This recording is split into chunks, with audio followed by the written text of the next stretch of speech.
观众朋友们，晚上好，欢迎您收看由凤凰卫视每周台为您带来的天天话题栏目，我是小诗。新冠变种奥密克戎引发全球关注，美国也接连出现相关的确诊病例。那我们对这个最新的变种病毒又了解多少？它有没有可能比 Delta 变种更具有传染力？有没有可能成为最新的主导毒株呢？今天我们就为您连线来自凯撒医疗机构的传染病专科医生 Dr. Donald Wen 来了解一下。Hello, Dr. Wen, so good to have you on our show. Hi, thank you for having me. I'm excited to talk today. Right. Let's start first with the arrival of Omicron variant. We know US have now seen cases in at least 5 states, I believe, in just 3 days. So how concerned should we be about that? And what have we known and what have we not known so far? Well, the new COVID variant called Omicron is the 5th variant of concern after Alpha, Beta, Gamma, and Delta. But before we get into more about Omicron, let's remember we're still dealing with Delta. Right. Of the 80,000 new cases per day in the US, over 99% are Delta. So although Omicron is spreading, and that's true, Delta is here now, and there's room for improvement in controlling Delta. We'll need breathing room to deal with any future variants rather than allowing each new variant to hit us in full force. But to answer your question about Omicron, it was first detected in mid-November, and it caught the attention of many scientists because of how many mutations it contained, particularly in the spike protein. There's more mutations that are seen in Omicron than we've seen in previous variants, including the spike protein, which is of the most concern. So these mutations are just on paper, and we don't know yet whether these mutations will translate into actual changes in transmissibility, virulence, or treatment and vaccine efficacy. But already there's signs that Omicron is spreading quickly. So we should try to be very cautious as we continue through the holidays. And I'm certain we'll learn more about Omicron before the end of the year. Right. Just like you said, we have already detected a lot of mutations and different variants, but how significant Omicron could be? Well, it can be a strain that does take more of a role in future waves. But let's remember that with any variant of COVID-19, we're already talking about a virus that has shut down the world since early 2020. The original virus was a tough enemy to battle with. So all the challenges we saw with the previous variants, we will still be there going forward, regardless of what we learn about Omicron. And so a good way to mitigate the effects of new variants is to do a good job handling the current variants that we have. Right. Speaking of Delta, as we know, it took a couple of months to become the dominant strain after it was introduced. Will Omicron outperform Delta? Does it have the ability to become the dominant strain in the future? There are concerns based on what we are seeing in the genetic sequence and the number of mutations that we have. But we'll have to wait and see as we learn more about the Omicron variant. There's many labs working on this as we speak, and since the sequence is available, there's many labs working to see to answer a lot of those questions. How transmissible is it? How sick will it make people? And how well will the vaccines and other treatments work? Right, we're still in the early stage right now, and there is still a lot we don't know about Omicron yet. But does it change our way forward, just like the President Biden said this week, vaccination is the key? Well, vaccinations are still important. Again, that addresses the current issue with Delta. And no matter the variant, there are still a few things that will always work. Masks, social distancing, and hand hygiene. In other words, preventing the spread of new cases with tried and true safety measures will always help. We'll learn more about how current vaccines hold up against Omicron in the next few weeks, but I'm optimistic that the vaccines will still help against the worst outcomes, severe disease and life-threatening disease. The ball is already rolling on making new vaccines against new variants. We make adjustments with flu vaccines every year to match new strains of flu. It's quite straightforward, and I would embrace any new COVID vaccine that comes out should the need arise. Right. I heard Dr. Fauci said, do not wait for the virus-specific booster. Get it now if you can. And just like you mentioned, Pfizer and Moderna are expecting data on their vaccines' efficacy on protest against Omicron. They said it will probably take 100 days, I believe, and they said they might just adjust their vaccine if it wanes. I would agree with that entirely. That makes sense. Okay, so speaking of booster shot, now 100 million Americans are now eligible to get an extra shot. But who you think needs one the most? Well, the goal of vaccines is first to prevent death. That's the worst outcome. So in that regard, the elderly need the vaccines the most. Like 55 plus. Exactly. 65, I'm sorry. With each decade of age, the risk of severe disease and death increases. So you can start at somewhere around 50, but we know older than 65, that risk goes up quite a bit. Mm-hmm. After that, I would broadly say anyone with a medical condition where they take regular treatments, whether that includes pills for high blood pressure, insulin injections, or chemotherapy infusions, all those people will benefit from getting a booster. And the last category would be those least likely to end up in the hospital, adolescents and young adults. Fortunately, we're not faced with a shortage of vaccine supply, so we don't have to pick and choose who gets a booster right now. Right. So for a mRNA vaccine, both Pfizer and Moderna, it requires 6 months after the second shot. And for J&J, it only requires 2 months after initial single shot. Why is that? Does it mean the J&J is less effective? I can see why someone would think that J&J is less effective, but I think this has more to do with the way these clinical trials are conducted, especially during an unprecedented worldwide pandemic. Under normal conditions, vaccines are able to go through trials over the span of several years to really figure out what the optimal timing is. But unfortunately, we're in a time crunch to roll out these vaccines. So some argue that Johnson & Johnson should have always been a two-part vaccine with the first dose and the second dose. So I think the difference in timing has less to do with efficacy and more just how these studies were conducted. Right. So it means 2 shots of J&J maybe can bombard protection like 2 shots of mRNA vaccine does, right? Right.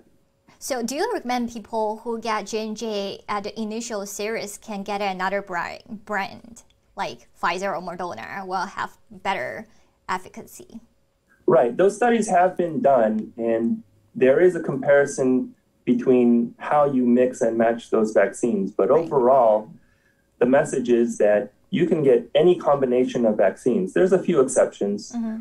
And if you go to a vaccine station, they will be able to tell you what makes the most sense for you. But I think the best thing is for anyone who's eligible to get a booster vaccine to go ahead and get whatever's available. Okay, so as we all know, the booster is designed to help people maintain their level of immunity for a longer time. Is it different than the third dose? The reason I ask this is because we know for Moderna booster shot, it's only half dose of the initial shot, but the third dose is full dose, I assume? Right. So an additional primary dose of an mRNA applies to those who are immunocompromised and not expected to have a good immune response. The third shot is given usually 4 weeks after the second shot. A booster, on the other hand, is given to those who already started off with a good immune response and just need to remind their immune system how to be prepared to fight this virus. So, there's different ways of, there might be some confusion about who needs a third dose. Right. But hopefully that clarifies the issue. So it sounds like for people who are immunocompromised, additional dose isn't so much like a booster though. It's just getting them to the baseline protection since they often don't have an effective immune system.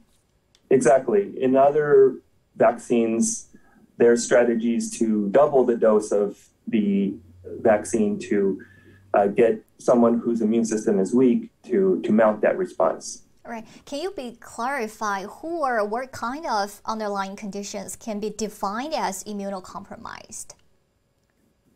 So, unfortunately, it's not quite black and white, but we know certain people are at highest risk of having a poor immune response.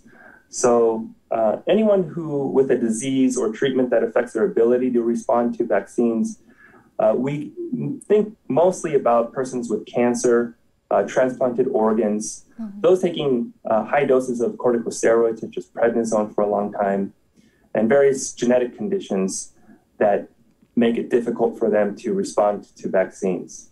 Right. So besides those people, the rest of the people can just get a regular booster shot. Exactly.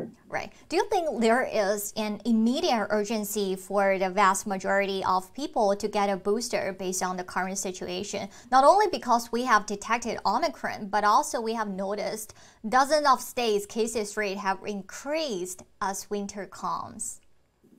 Yes, I would say for anyone who's eligible for a booster, to go ahead and get one as soon as possible. We are heading into the holiday season, and there's going to be a lot of gatherings. I completely empathize with people who have already made plans and don't plan on canceling any gatherings. I just think there's a safe way to do that, and getting a booster vaccine is part of that. So I think for people who are still not being vaccinated yet, probably they're concerned. We have concern about breakthrough cases. Do you think we're likely to see more fully vaccinated people with breakthrough cases in late this year? I think the more we see wave after wave of infection related to holiday gatherings, the more we're going to see these breakthrough cases, just as the overall numbers of infections increase. But that shouldn't dissuade anyone from getting vaccinated. So it will still definitely protect extra protection. Yes, absolutely. Right. As we see, the most dramatic declines are related to the vaccine's ability is to prevent asymptomatic or mild infections. So how concerned should we be about that? Well, I think mild infections can definitely still occur in folks who are vaccinated. Remember, the goal of the vaccine is to prevent death and hospitalization, and I think it's quite good at doing that. Milder symptoms such as sore throat and headache are not something you want to deal with, but I think that's preferable to ending up in the hospital. Is it a good idea to go for a vaccine go for a booster that is different from the one people got the first time around? We're talking about mix and match here. How safe and effective it can be? So the safety of the vaccines is just the same for the booster as it is for the primary series. And we know after having administered millions of vaccines that these are safe. There are some side effects that have made the headlines, specifically with the Janssen vaccine, with rare blood clots, and with the mRNA vaccines with inflammation of the heart. Those are still quite rare. And I think overall, it's still safe to get the vaccine. Okay, but yeah, go ahead, sorry. And when it comes to mixing vaccines, they shouldn't be seen as something where the risk suddenly jumps up because you're getting separate manufacturers, separate types of vaccines. Right, but if people have bad side effects from the first vaccine they got, is it a good idea now to choose for another one? Well, I think that has to be a careful decision made with each person's doctor, and it really depends on the type of reaction they got. True allergic reactions or severe side effects shouldn't be confused with milder side effects, such as soreness in the arm, a rash developing at the site of injection, or just feeling a low level of energy, or even having low-grade fevers. If the side effects from the vaccine are mild, for the most part, it should be safe to get a second dose and a booster. So it sounds like booster could show about the same side effects that we had after those first series shots. Exactly. Right. Do you think we're gonna have booster over booster in the future, like flu shot? That's a possibility, but we'll have to wait and see. The better we can control the current spread, the lower the need for something like that in the future. Right, so we will see. So thank you so much for talking with us about the latest development of COVID-19. We're looking forward to talking with you again. Thank you.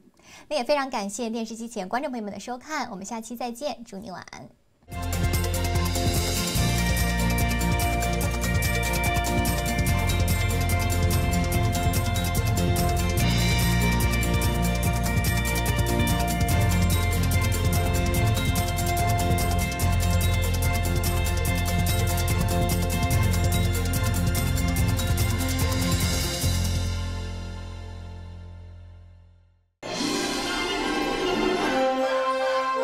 您正在收看的是凤凰卫视。